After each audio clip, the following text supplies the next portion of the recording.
Hello friends, previous video में हमने discuss किया कि लॉक्स के कितने टाइप है और मैंने आपको बताया कि जो रीड राइट लॉक है या शेयर्ड एक्सक्लूसिव लॉक उसका हम प्रैक्टिकली यूज़ करते हैं।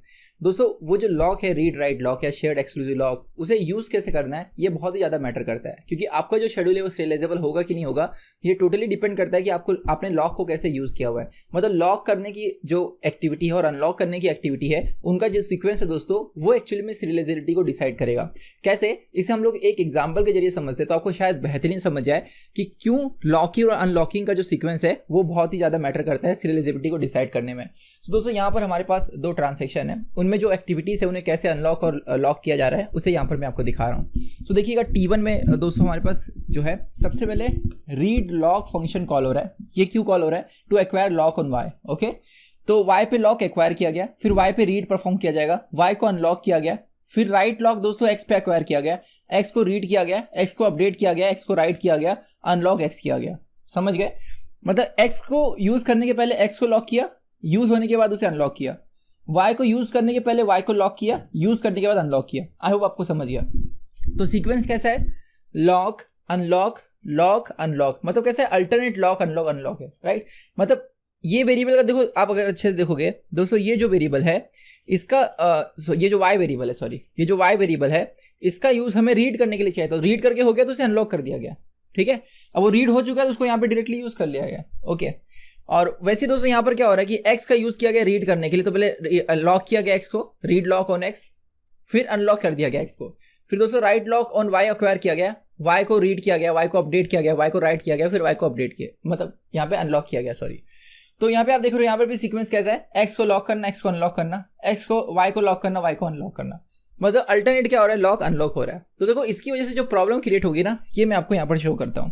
तो दोस्तों ये जो हमारे पास ट्रांजैक्शन मैंने आपको दिखाया दो, ये तो उनके अंदर की एक्टिविटी है, लेकिन इन्हें शेड्यूल किया जाएगा। ये होगा कैसे? तो शेड्यूल कैसे भी हो सकता है किसी भी ऑर्डर में, राइट। तो कंकरेंट अगर एग्जीक्यूशन की बात करें तो वन ऑफ द दोस्तों पॉसिबल जो कंकरेंट एग्जीक्यूशन है वो देखो इस तरह का भी हो सकता है, जिसमें आप देख रहे हो कि ये जो पहली तीन एक्टिविटी है दोस्तों ये पहले हो रही है, उसके बाद ये सारी की सारी एक साथ एक्टिविटी हो रही है, फिर जो ये बची हुई एक्टिविटी है वो इसके नीचे हो रही है। इसका जो प्रेसिडेंस ग्राफ है वो भी मैं साइड बाय साइड बनाते जाता हूँ। सो मेरे पास दो ट्रांजेक्शन है T1 एंड T2। ओके, सो देखो पहले क्या हो रहा है? वाई पे लॉक एक्वायर हो रहा है, रीड हो रहा है, वाई अनलॉक हो रहा है। अनलॉक हुआ मतलब दूसरा कोई यूज कर सकता है। याद रखिएगा जब मैं कहता हूं कि T1 से T2 की तरफ डिपेंडेंसी है तो दोस्तों वो तब होगी जब T1 ने कोई वेरिएबल को अनलॉक कर दिया और उसका फिर T2 यूज कर रहा है। अगर इसने लॉक किया हुआ है तो T2 उसका यूज नहीं कर सकता, उस केस में हम डिपेंडेंसी नहीं बताएंगे। अभी आपको एग्जांपल के जरिए समझाऊंगा तो बेहतरीन क्लियर होगा। देखो यहाँ पर दोस्तों वाई अगर अनलॉक हो गया तो इसका यूज T2 कर सकता है। इसलिए यहाँ पर आप देखेंगे जब ये दोस्तों read lock x operation perform होगा, क्योंकि एक्स को किसी ने अभी तक लॉक किया नहीं है तो ये भी सक्सेसफुल होगा, रीड किया जाएगा, अनलॉक किया जाएगा। फिर दोस्तों राइट लॉक जब कॉल होगा तो क्या ये सक्सेसफुली एक्वायर हो सकता है राइट ऑन वाई? यस। क्यों? क्योंकि वाई यहाँ पर अनलॉक कर दिया गया है, इसलिए दोस्तों यहाँ पर डिपेंडेंसी बन जाएगी। ये जो रीड ऑपरेशन है इसे मैं यहाँ पर अलग कलर से दिखाता हूँ। देखो अगर आप ध्यान से देखोगे कि दोस्तों read on Y and write on Y ये दोनों कॉन्फ्लिक्टिंग ऑपरेशन है, और डायरेक्शन कैसा है? T1 से T2 की तरफ। देखो मैंने ये डिपेंडेंसी दोस्तों इसलिए दिखाया क्योंकि y को यहाँ पर सक्सेसफुली लॉक कर लिया गया और y को यूज कर पा रहे हैं। अगर हम लोग y को यूज नहीं कर पाते थे ना, बिकॉज कि y यहाँ पे अनलॉक नहीं सपोज नहीं किया जाता था तो मैं y को यूज नहीं कर सकता था यहाँ पे, तब हम नहीं बोल सकते कि यहाँ पर मतलब कि कॉन्फ्लिक्टिंग ऑपरेशन सक्सेसफुली हो रहे हैं। मतलब कॉन्फ्लिक्टिंग ऑपरेशन जरूर है दोनों, लेकिन ये हो नहीं पाएगा बिकॉज y अनलॉक नहीं किया गया। अगर नहीं किया गया तो लेकिन यहाँ पर कर दिया जा रहा है इसलिए y को यूज कर पा रहे हैं, समझ रहे? इसलिए अभी फिलहाल दोस्तों सक्सेसफुली ये जो है सारे के सारे ऑपरेशन हो सकते हैं, बिकॉज यहाँ पर जितने भी लॉक हैं वो सक्सेसफुली एक्वायर हो जा रहे हैं। Is that clear? इसलिए हम लोग यहाँ पर बोल सकते हैं कि कॉन्फ्लिक्टिंग का जो डायरेक्शन है वो T1 से T2 की तरफ है अभी तक, राइट। फिर से मैं एक बार बता रहा हूँ आपको दोस्तों, जो भी ऑपरेशन हैं अगर वो सक्सेसफुली हो रहे हैं तो ही आप बोलोगे कॉन्फ्लिक्टिंग ऑपरेशन का जो प्रेसिडेंस ग्राफ में डायरेक्शन है ना, तो ही आप उसे दिखाओगे। आप समझ रहे हो मैं जो कह रहा हूं? एक बार फिर से यहाँ पर मैं बनाता हूँ डायग्राम अच्छे से।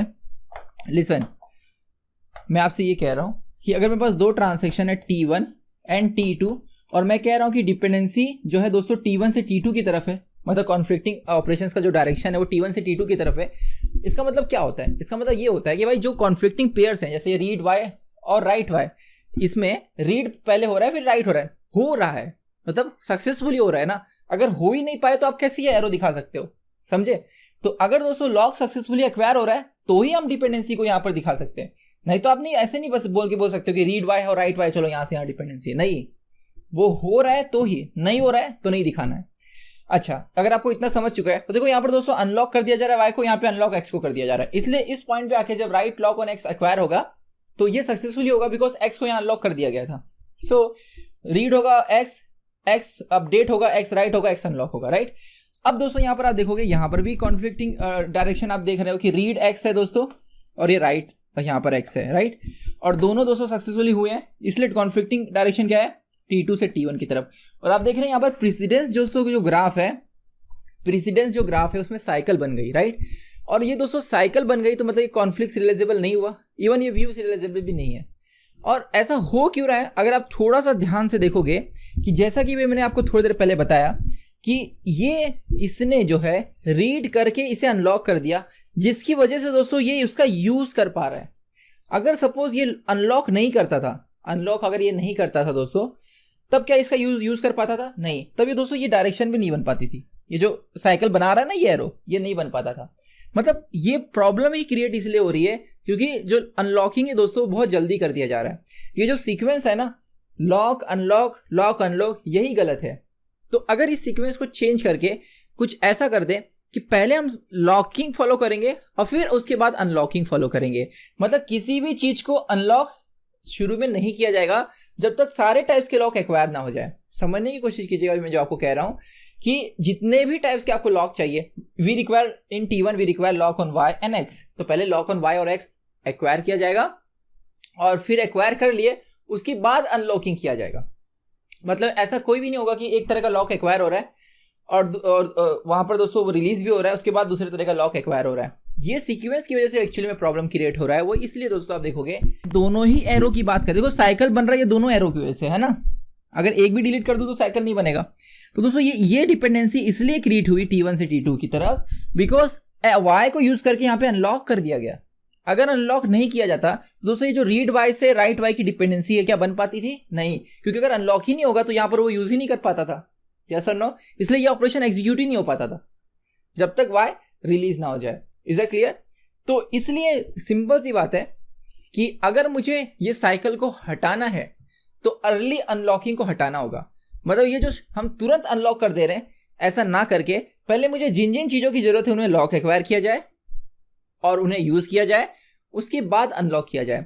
ऐसा करने से क्या होगा, जरा आप थोड़ा आंख बंद करके विजुलाइज करो कि पहले लॉक एक्वायर हो रहे हैं उनके और उनके यूज भी हो रहे हैं, जिस भी वेरिएबल पे एक्वायर किया गया उनका यूज भी हो रहा है। तो दोस्तों अगर कोई दूसरा ट्रांजैक्शन उसी वेरिएबल का यूज करना चाहता है तो वो यूज तब तक नहीं कर पाएगा जब तक अनलॉक ना हो जाए, राइट। और एक बार दोस्तों आप मुझे बताइएगा, जरा दिमाग लगाकर समझने की कोशिश कीजिएगा कि T2 को कुछ ऐसे चीजों की जरूरत है जो T1 ने ऑलरेडी उसके ऊपर लॉक लगा के रखा हुआ है, ओके।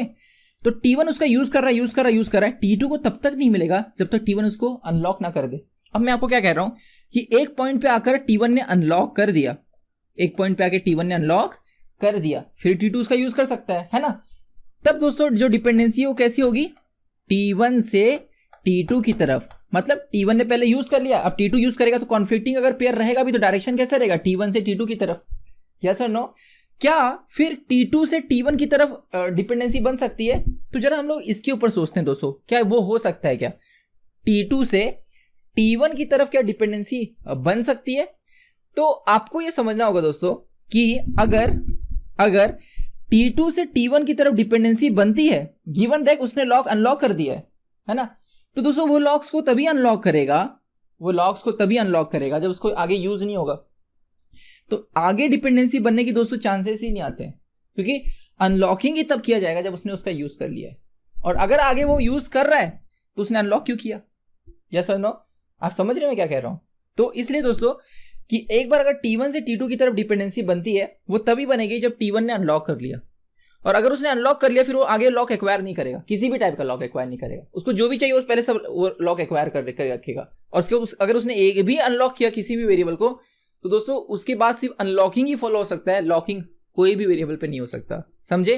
तो इस तरह के सीक्वेंस से क्या हो जाएगा मालूम है क्या, कि डिपेंडेंसी दोस्तों एक ही तरह फ्लो होगी, मतलब या तो T1 से T2 की तरफ या तो T2 से T1 की तरफ। मतलब अगर T2 ने पहले लॉक एक्वायर किया है तो जब वो रिलीज करेगा तब T1 यूज कर पाएगा। इस तरह जो डिपेंडेंसी है दोस्तों वो T2 से T1 की तरफ आ जाएगी, समझे, रिवर्स नहीं जा सकती। रिवर्स जो है मतलब एक बार अगर T2 से T1 की तरफ डिपेंडेंसी है तो वो तभी है दोस्तों जब T2 ने यूज करके खत्म करके अनलॉक कर दिया है, तो रिवर्स जा रहा है मतलब T2 आगे फिर से यूज कर रहा है, जो कॉन्ट्राडिक्ट हो गया आपके स्टेटमेंट से कि वापस अगर यूज कर रहा है तो उसने अनलॉक क्यों किया था, राइट। आप समझ रहे मैं जो कह रहा हूं। तो अनलॉकिंग तभी किया जाएगा जब सारा उसने यूज कर लिया उस वेरिएबल का। तो अभी कुछ और एग्जांपल के, इसी एग्जांपल को दोस्तों मैं भी आपको सेम जो इंप्लीमेंटेशन है ना इसी को चेंज करके बताऊंगा तो शायद आपको पूरी तरह से समझ जाएगा। तो पूरा का पूरा जो कंसेप्ट है वो ये है कि जिन भी लॉक्स की जरूरत है, जिन भी डेटा वेरिएबल्स की जरूरत है, उन सबको यूज करने के लिए पहले लॉक एक्वायर कर लो, ठीक है। किसी भी सीक्वेंस में लॉक एक्वायर करो, यूज करो, एक्वायर करो, यूज करो। ऐसा नहीं है पहले एक्वायर ही करना है, पहले लॉक लॉक लॉक लॉक, ऐसा नहीं। लॉक करो, यूज करो, लॉक करो, यूज करो। लेकिन एक बार अगर रिलीज करना चालू कर दिया ना तो सिर्फ रिलीज ही होगा, फिर से लॉक नहीं करना है। तो ऐसा करने से क्या होगा, डिपेंडेंसी का जो फ्लो है दोस्तों वो यूनिडायरेक्शनल रहेगा, साइकिल नहीं बनेगी। तो इस तरह के दोस्तों जो कंसेप्ट है इसी को हम लोग फॉलो करते हैं टू फेज लॉकिंग प्रोटोकॉल में। सो टू फेज का बेसिकली मतलब होता है एक फेज में दोस्तों जो ट्रांजैक्शन में सिर्फ लॉकिंग चलेगा और दूसरे फेज में सिर्फ अनलॉकिंग चलेगा, जिसकी वजह से कभी भी प्रेसिडेंस ग्राफ में साइकिल नहीं बनेगा और हमेशा ये इंश्योर किया जाएगा कि जो भी हमारा शेड्यूल है वो कॉन्फ्लिक्ट रियलाइजेबल होगा। तो टू फेज लॉकिंग दोस्तों कॉन्फ्लिक्ट रियलाइजेबिलिटी की गारंटी देता है। तो जरा हम लोग समझते हैं टू फेज लॉकिंग को और फिर मैं आपको बताता हूं कि अभी भी जो भी मैंने आपको ये सब बताया इतनी सारा डिटेल, वो चेंजेस इसमें कैसे अप्लाई करेंगे, ओके। और उसके बाद आपको ये पूरी तरह क्लियर हो जाएगा कि मैं क्या कह रहा हूं। सो देखिएगा हमारे पास जो 2PL का कंसेप्ट है वो क्या है। कहा जा रहा है दोस्तों कि a transaction is set to follow the two phase locking protocol if all locking operations read lock, write lock precede the first unlock operation in the transaction. मतलब जितने भी lock on any variable, on any resource, वो सब unlock के पहले ही होंगे। मतलब अगर एक भी अनलॉक ऑपरेशन हो गया ना ऑन एनी वेरिएबल, उसके बाद किसी भी दूसरे वेरिएबल पे फिर से लॉक एक्वायर नहीं किया जा सकता। मतलब पूरे ट्रांजैक्शन में आपको lock lock lock lock lock, फिर एक बार अगर एक भी अनलॉक दिख गया ना उसके बाद सिर्फ अनलॉक अनलॉक अनलॉक ही दिखेगा। समझे, एक एग्जांपल लेकर बताता हूं कि समझो पहले लॉक एक्वायर किया गया ऑन एक्स, फिर लॉक एक्वायर किया गया ऑन वाई, लॉक एक्वायर किया गया जेड, ओके। अगर उसके बाद दोस्तों एक भी अनलॉक दिख गया ना फॉर एग्जाम्पल ऑन वाई, इसके बाद आपको एक भी लॉक ऑपरेशन नहीं दिख सकता किसी भी वेरिएबल पे। मतलब पहले सारे लॉक के सीक्वेंस होंगे, फिर किसके सीक्वेंस होंगे, अनलॉक के सीक्वेंस होंगे। इसका फायदा क्या है, इसका फायदा यह है दोस्तों कि अनलॉक करने के बाद ही दूसरा ट्रांजैक्शन इसका यूज कर सकता है, जो भी वेरिएबल अनलॉक किया गया है। तो डायरेक्शन कैसा होगा, इसके बाद दूसरा यूज कर रहे हैं तो ये ट्रांजैक्शन से दूसरे ट्रांजैक्शन की तरफ, तो दूसरे ट्रांजैक्शन से फिर इस ट्रांजैक्शन की तरफ डायरेक्शन नहीं हो सकता, बिकॉज इसने यूज करने के बाद ही अनलॉक किया हुआ है। तो वो आगे यूज करेगा नहीं, तो वो डायरेक्शन बनेगा नहीं रिवर्स वाला। आप समझ रहे हैं, डायरेक्शन तो तभी बन पा रहा है ना जब यूज किया जा रहा है, तो अनलॉक ही तब करेगा जब उसको यूज नहीं आगे। इतनी बार मुझे लग रहा है बता देने के बाद आपको पूरा समझ ही गया होगा। तो टू फेज क्यों कहा जा रहा है, क्योंकि यहाँ पर दो फेज है, एक एक्सपांडिंग जहां पे लॉक एक्वायर कर रहे हैं और एक श्रिंकिंग जहां पे लॉक रिलीज किया जा रहा है। तो यहां पर देखो क्या बोला जा रहा है दोस्तों कि such a transaction can be divided into two phases and expanding on growing phase first phase during which new locks on item can be acquired but none can be released, okay. And a shrinking second phase during which the existing lock can be released but no new locks can be acquired. मतलब एक बार release करना चालू किया तो सिर्फ release होगा, नया lock acquire नहीं किया जाएगा। दोस्तों ये जो अनलॉक लॉक अनलॉक अनलॉक ये अल्टरनेट चल रहा था ना, इसकी वजह से वो साइकिल बन रहा था, ठीक है। आप थोड़ा शांत दिमाग से और कुछ एग्जाम्पल लेकर समझिएगा तो आपको पूरा विजुअलाइज हो जाएगा कि मैं क्या कह रहा हूं, ठीक। तो यहाँ पर अगला जो दोस्तों कंसेप्ट कहा जा रहा है कि अगर अपग्रेड और डाउनग्रेड का कंसेप्ट आ जाए कि लॉक को अपग्रेड करना भी अलाउ किया गया है, डाउनग्रेड करना भी अलाउ किया गया है, तो जब आपकी एक्सपांडिंग फेज होगी ना, मतलब जिस समय आप लॉक एक्वायर कर रहे हो उस समय आप अपग्रेड कर सकते हो लॉक को। मतलब अगर आपका शेयर्ड लॉक है तो उसको आप एक्सक्लूसिव लॉक में कन्वर्ट कर सकते हो। अगर आपको डाउनग्रेड करना है तो आप श्रिंकिंग फेज में करोगे जब अनलॉक की प्रक्रिया चालू है। मतलब अगर आपको एक्सक्लूसिव से शेयर्ड लॉक में आना है तो श्रिंकिंग फेज में करोगे, ठीक है। सो क्या बोला जा रहा है, if a lock conversion is allowed then upgrading of locks from read lock to write lock, right, मतलब share to exclusive must be done during the expanding phase and downgrading of the lock from write to read म्हणजे exclusive to shared must be done in the shrinking phase, okay. Hence a read lock operation that downgrades an already held right lock on X can appear only in the shrinking phase. Is that clear?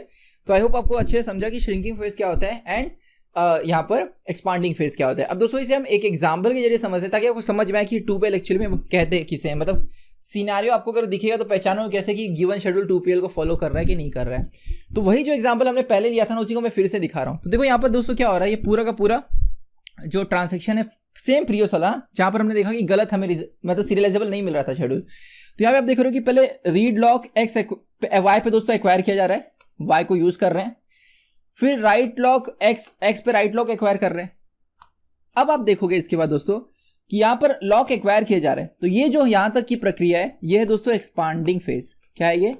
Expanding phase.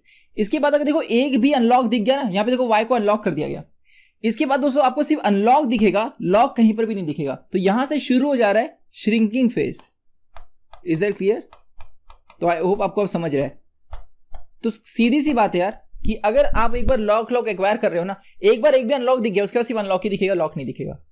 ठीक है, same यहां पर भी देखो हो रहा है कि रीड लॉक एक्स पे रीड लॉक एक्वायर हो रहा है, वाई पे राइट लॉक एक्वायर हो रहा है, उसके बाद दोस्तों अनलॉक ही दिख रहा है। तो मैंने चेंज क्या किया, पहले वाला जो ट्रांजैक्शन में सारे पॉइंट्स है और इसमें क्या चेंज हुए कि पहले में क्या हो रहा था कि रीड लॉक वाई हो रहा था, फिर उसे अनलॉक कर दे रहे थे, फिर राइट लॉक एक्स हो रहा था, फिर उसको कर रहे थे। अब ऐसा नहीं है, अब पहले लॉक एक्वायर करो, यूज करते रहो, एक बार अनलॉक कर दे तो उसे आगे अनलॉक करोगे, आगे फिर से लॉक नहीं कर सकते। तो दोस्तों अब आप देखोगे ये जो हमारे पास शेड्यूल है, जो मैं आपको दिखा रहा हूं, इसे देखिएगा। इसमें देखो क्या हो रहा है कि पहले read lock on Y acquire किया गया, वाई को यूज किया गया, फिर read lock on X acquire किया गया और वाई को दोस्तों यहाँ पे अनलॉक कर दिया गया। अब देखो क्या होने वाला है कि जब दोस्तों यहाँ पर रीड लॉक ऑन एक्स यहाँ पर आएगा ना, रीड लॉक ऑन एक्स, तो दोस्तों ये एक्वायर नहीं हो पाएगा। Read lock on X acquire नहीं हो पाएगा। क्यों? बिकॉज उसको रिलीज ही नहीं किया गया अभी तक। क्यों नहीं रिलीज किया गया? बिकॉज भैया उसका आगे यूज होने वाला है, उसको भी रिलीज नहीं करेंगे। तो अब ये दोस्तों T2 फंस जाएगा, T2 यहाँ पे ब्लॉक हो जाएगा। आप समझ रहे हैं? और इसलिए दोस्तों ये जो डिपेंडेंसी है ना, ये रीड वाई और ये राइट वाई, ये बन नहीं पाएगी। क्यों? क्योंकि वो एग्जीक्यूट ही नहीं हो पा रहे। आप समझ रहे हैं? मतलब शेड्यूल को होना कैसे था एग्जीक्यूट कि पहले T1 का इतना हो जाए, फिर T2 का हो इतना, लेकिन T2 हो ही नहीं पाएगा एग्जीक्यूट। क्यों? क्योंकि अभी ये लॉक रिलीज नहीं किया गया है। समझे? तो अब दोस्तों अगर ये लॉक रिलीज नहीं किया गया है एक्स पे, तो क्या होगा, ये यहां पर ब्लॉक हो जाएगा और T1 दोस्तों क्या करेगा, रीड ऑन एक्स करेगा, एक्स को यूज करेगा, अनलॉक करेगा, फिर उसके बाद दोस्तों ये जो T2 है ये यूज कर पाएगा किसे, एक्स को, क्योंकि उसके बाद एक्स क्या हो जाएगा, रिलीज हो जाएगा। इस तरह T1 पहले एग्जीक्यूट हो गया, फिर क्या एग्जीक्यूट हुआ, T2 एग्जीक्यूट हुआ। मतलब ये शेड्यूल के जरिए दोस्तों मैंने आपको ये बताने की कोशिश की कि अगर हम लोग ऐसा सीक्वेंस फॉलो करें कि पहले लॉक्स एक्वायर हो और एक बार रिलीज होना हो तो रिलीज होना स्टार्ट हो जाए, तो दूसरा अगर ट्रांजैक्शन T2 एक ऐसे लॉक को एक्वायर करना चाहता है जो ऑलरेडी लॉक है तो नहीं कर पा रहा है ना। तो इस तरह से दोस्तों जो डिपेंडेंसी है वो बनी ही नहीं। ओके, और यहाँ पर जो हमारा शेड्यूल है वो क्या है, सीरियलाइजेबल है। तो आइए दोस्तों, हम लोग अगर आपको ये समझ गया कि 2PL काम कैसे करता है, तो हम लोग नेक्स्ट वीडियो में समझते हैं कि जो 2PL है इसके ड्रॉबैक्स क्या हैं और कुछ एग्जांपल के जरिए और इसे डिटेल में हम समझते हैं।